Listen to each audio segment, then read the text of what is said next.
కుల్ఫీ కుల్ఫీ. అమ్మా నాకు కుల్ఫీ కావాలి. అమ్మా 20 రూపాయలే కదమ్మా కుల్ఫీ, ఒకటి కొనొచ్చుగా. అరే నువ్వు ఇంటికి వెళ్ళరా.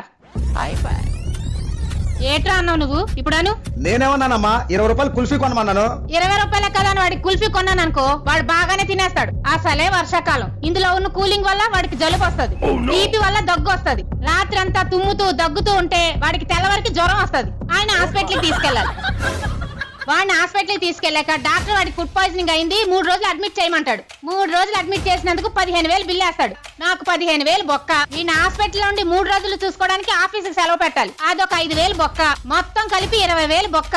ఆ 20,000 నువ్వు ఇస్తానంటే చెప్పు, నేను 20 రూపాయలు కుల్ఫీ కొంటాను. నువ్వు 20 రూపాయలు కుల్ఫీ కొన్నందుకు నీకు 20,000 బొక్క అయిద్దని నాకు తెలియదమ్మా, నువ్వేం కొనద్దులే.